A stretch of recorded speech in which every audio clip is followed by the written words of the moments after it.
Bonjour à tous, bienvenue pour cette nouvelle vidéo. Aujourd'hui, avant de commencer directement dans le sujet, je voudrais juste vous reparler d'un point qui peut être très intéressant pour vous pour prendre conscience de vos croyances et d'aller un peu en trouver des nouvelles à nettoyer. C'est l'idée que quand nous avons un objectif devant nous, il y a des croyances qui effectivement nous empêchent d'atteindre notre objectif.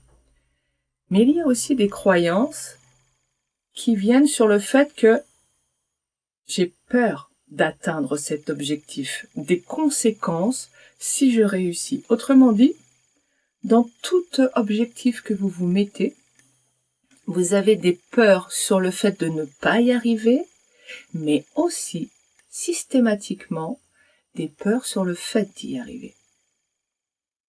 Pourquoi? Parce qu'on est binaire, parce qu'on est appris tout ou rien. Donc, effectivement, un excès, ça fait peur. Et on va en voir la démonstration, l'explication dans ce qui va suivre, mais un excès fait peur. On aimerait être riche, par exemple. Ok, mais être milliardaire, on a peur d'être milliardaire parce que qu'est-ce qui va se passer dans nos relations aux autres? Tout changement provoque de la peur. Et comme on est poussé vers un excès, tout ça crée de l'incertitude, l'insécurité pour notre ego et donc génère de la peur. Mais c'est pas le changement, ce sont les croyances liées au changement. Okay.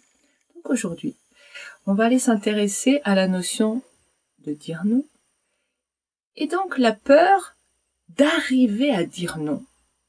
Et cette peur de basculer dans un non qui soit trop.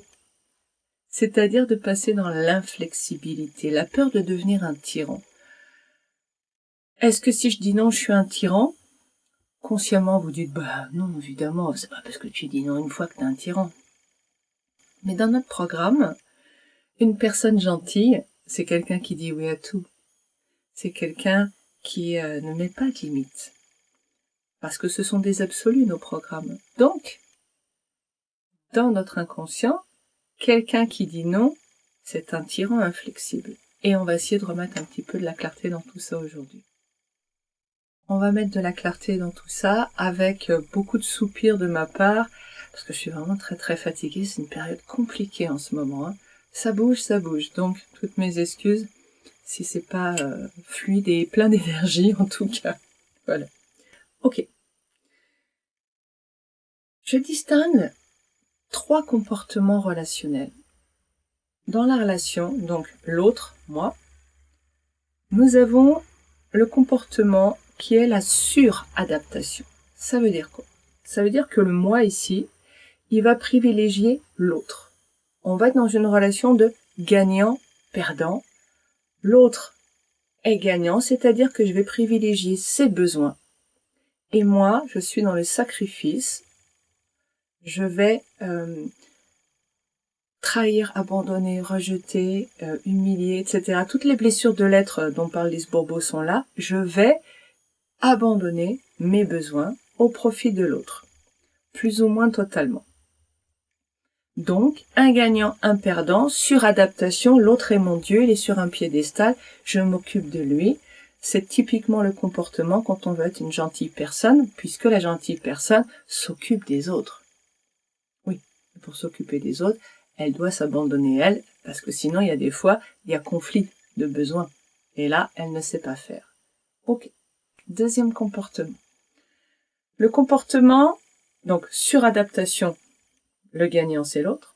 Okay. Deuxième comportement, on est sur un plan d'égalité. C'est-à-dire que j'ai des besoins, l'autre a des besoins, et que nous allons trouver des stratégies pour fonctionner ensemble, la petite danse de la communication non violente est là, pour que nous puissions chacun nourrir nos besoins sans privilégier l'un ou l'autre.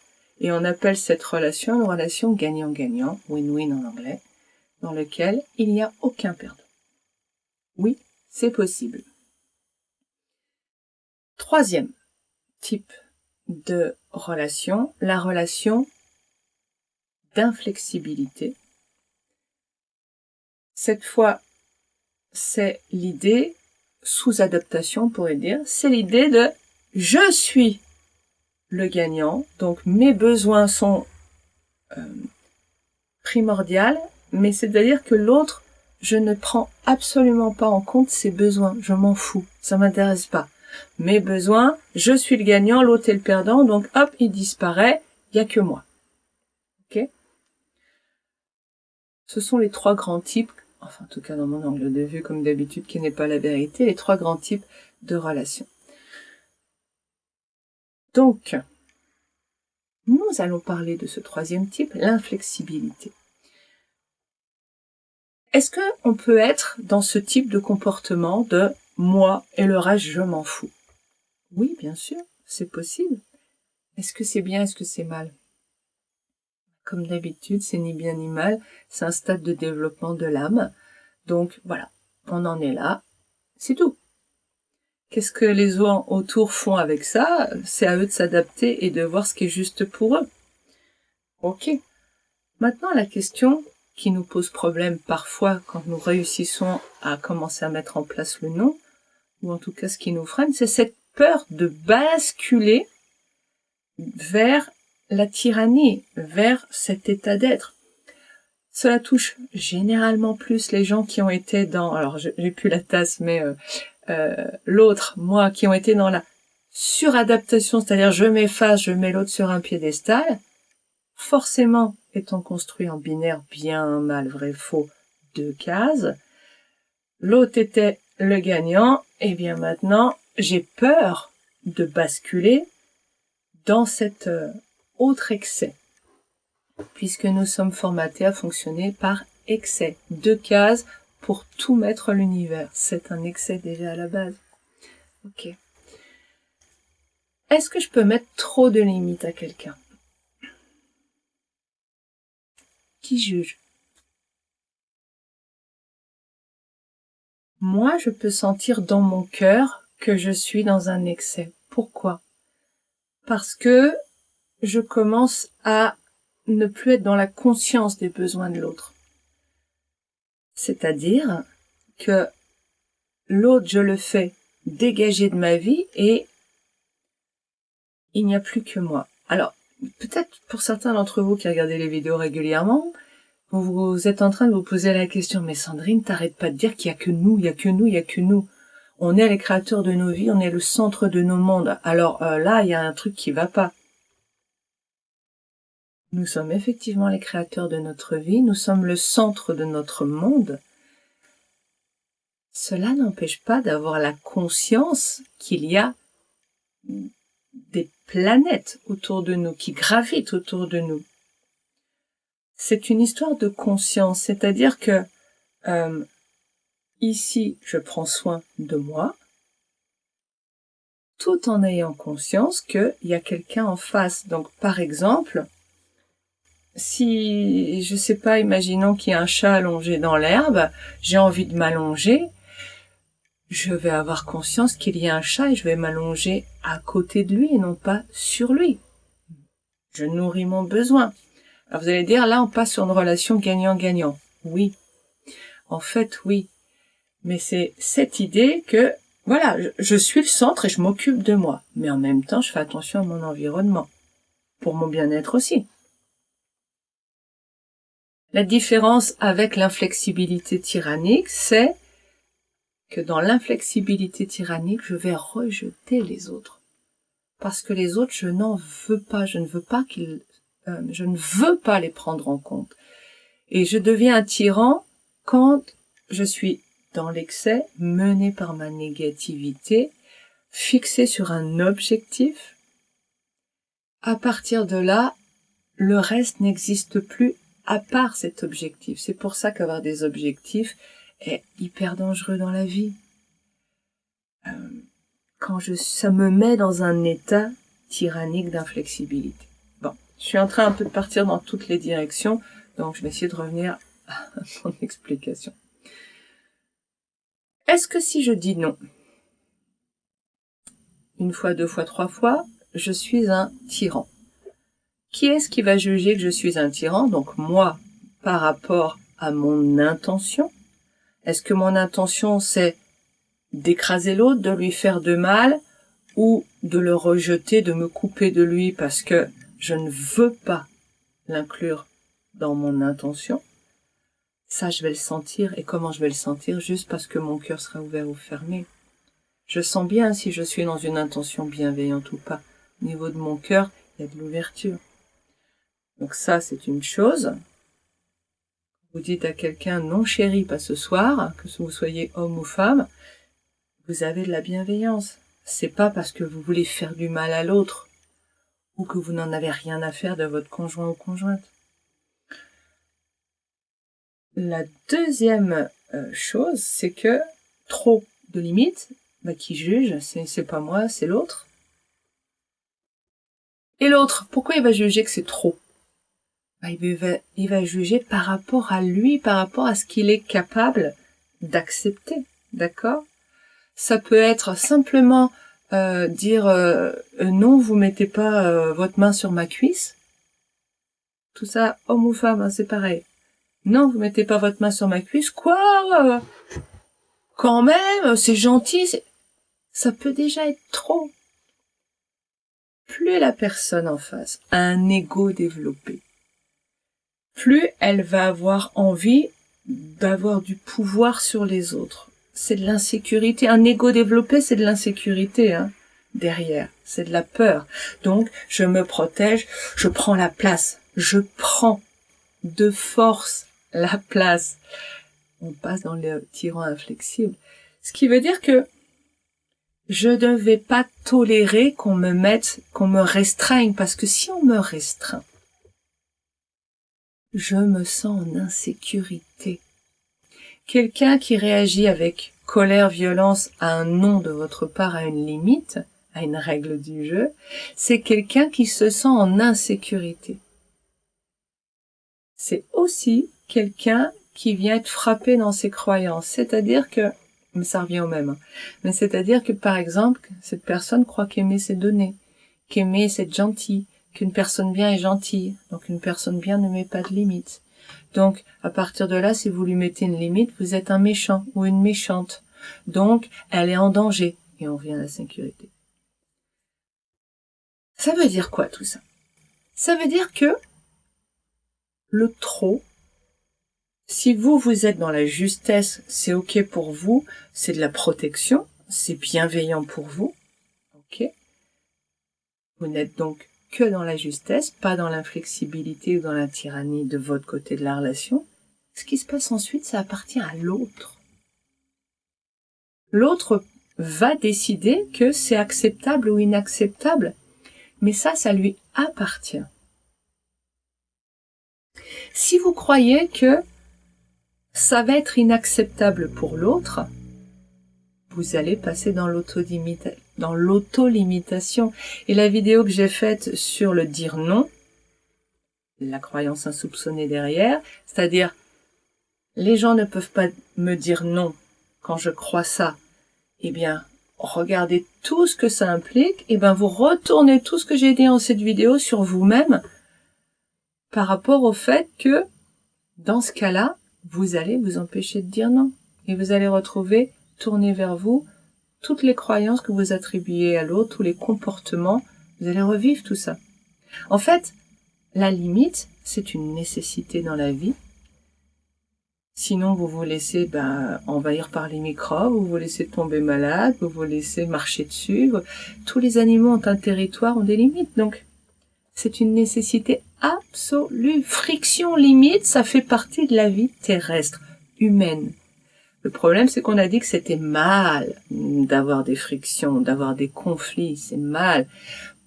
On est méchant si on dit non. On est méchant si on met des limites. Vous voyez ce que je veux dire? Donc, on nous a fait croire. Le on, c'est tout ce conditionnement sur des milliers de générations. On nous a fait croire que prendre sa place, définir un territoire était quelque chose de mal, et en même temps, c'est cette croyance qui provoque les guerres, parce que quand à un moment donné, je sens que j'ai un besoin de territoire, je vais exploser, c'est-à-dire qu'au lieu de dire non, gentiment, je pars un peu, hein, mais je vais revenir à mon sujet. Au lieu de dire non gentiment, au lieu d'être zen, je vais avoir la crainte d'être un tyran inflexible. Au niveau d'une nation, je vais donc exploser, c'est-à-dire que ça va passer à une guerre, mais une guerre avec des armes, au lieu d'être juste du mécontentement réciproque, de la friction. Si je ne mets pas mes limites, ça se termine en carnage, c'est-à-dire que soit il y a un vaincu, il y a toujours un vaincu et il y a toujours un gagnant qui en fait est un gagnant qui a perdu, c'est-à-dire que il est passé dans la violence, la guerre. Et ce moment-là, c'est déjà trop tard. Mais il y a toujours violence et guerre, soit envers soi, soit envers l'autre. Donc les limites sont quelque chose qui nous permet de vivre dans la joie, contrairement à ce qu'on a appris. Voilà mon aparté. Je reviens à mon sujet, et je vais pas m'étendre 3 heures non plus dessus, parce que je suis fatiguée. Donc, est-ce que je vais passer dans l'inflexibilité si je dis non? Si mon intention, elle est de prendre soin de moi, bien sûr que non. Ce n'est pas la négation de l'autre. C'est juste faire vivre ce qui est juste pour moi dans mon espace, dans mon monde. Je ne cherche rien sur le monde de l'autre. Revenez à votre intention. Est-ce que votre intention, c'est renier l'autre, le rejeter, ou est-ce que c'est une intention qui est chez vous, bienveillante, de protection? Et vous avez la réponse. À partir de là, la façon dont l'autre va percevoir votre limite va parler de son ego, pas de vous. Vous pouvez mettre un nom, empêcher que la personne vous mette la main sur la cuisse et il va trouver que vous êtes un tyran, quelqu'un d'insupportable, etc. Vous pouvez donner 12 règles et que l'autre vous dise oui, je comprends tout à fait, je suis tout à fait d'accord avec cette façon de fonctionner. Donc ça n'a rien à voir avec ce que vous mettez en place. Ça a à voir avec l'ego de l'autre. Et aussi, bien entendu, comme dans toute relation, la réaction de l'autre a à voir avec ce que vous croyez, ce que vous dégagez énergétiquement. Nous avons des petits gazouillis d'oiseaux en même temps. Si je suis le petit oiseau là qui gazouille que vous devez entendre est tout joyeux, comment je me sens quand j'entends quelqu'un qui est joyeux? Ça m'amène de la joie, je me connecte à ça. D'accord? Sauf si je suis protégée, 3/4 du temps, 99% du temps, nous ne le sommes pas, donc je me connecte. Quand je crois que je suis un tyran inflexible si je dis non, j'ai peur de la réaction de l'autre. Je suis dans la peur. La peur m'amène à une dureté, à une agressivité, à une négativité que l'autre va ressentir. Et donc, il va réagir au même niveau vibratoire. Donc je suis en train de vous dire quoi? Pour faire bref. Je suis en train de vous dire que c'est la peur de devenir un tyran qui fait que l'autre peut mal vivre vos limites. Parce que vous déclenchez cela chez lui, alors que si vous disiez non en toute sérénité, sécurité, en sachant que c'est parfaitement juste, que vous avez le droit et que c'est non seulement normal, mais nécessaire pour un être humain, et que l'autre va entendre votre non parce qu'il comprend, comme tout être humain, ce que c'est une limite, tout va bien se passer en réalité. Ce n'est pas ce que l'on dit, ce n'est pas la façon dont on se comporte, ce n'est pas ce que l'on fait qui interagit avec les autres, mais ce que l'on est et ce que l'on croit. C'est la même chose, c'est notre signature électromagnétique. Pour conclure, quand je crois que je vais devenir un tyran si je dis non, évidemment, je ne m'autorise plus à dire non. Si je dis non, ça va être dans un état de peur, de négativité qui va créer des frictions. Ces interactions et ces frictions, elles peuvent être dues donc à l'ego de l'autre uniquement, mais aussi, il y a deux choses, à ce que j'envoie. Bon, après, évidemment, pourquoi j'attire quelqu'un qui a un gros ego? C'est une interaction avec moi. Donc, tout est imbriqué. C'est pour ça qu'on est vraiment les créateurs de notre monde. Qu'est-ce que ça a d'autre comme conséquence quand je crois que si je dis non, je deviens un tyran inflexible? Eh bien, je ne vais plus dire non, ce qui veut dire que je ne vais pas passer sur une relation win-win gagnant-gagnant, horizontale, chacun prend soin. Je vais basculer dans l'autre excès, la suradaptation. L'autre est mon Dieu, je fais tout pour l'autre et je m'abandonne, je me trahis, etc., etc. Et je vais trouver que les relations sont injustes. Je ne vais pas tout tirer parce que ça prendrait trop de temps. Donc, à vous de réfléchir un peu. Qu'est-ce qui se passe? Comment vous rentrez en relation avec vous-même? Qu'est-ce que vous ressentez quand vous croyez que si vous dites non, vous devenez un tyran? Comment je rentre en relation avec l'autre? Les points les plus évidents, c'est que, si je dis non, je deviens un tyran. Comment je rentre en relation avec l'autre? Je suis obligée de dire oui, en fait. Donc, quelque part, je suis en suradaptation constante dans ma relation. Ce qu'on appelle une relation dominant-dominé.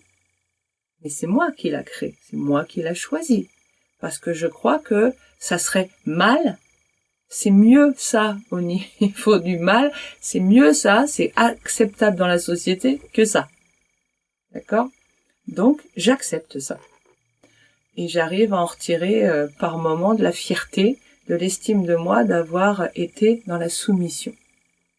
On appelle ça être gentil. Gentil. Qu'est-ce que ça m'amène aussi à faire? Peut-être, si je suis automatiquement dans la soumission dans la relation, pour me préserver, pour pas me trahir, pour pas m'abandonner, pour patata, on va arrêter la relation, parce que,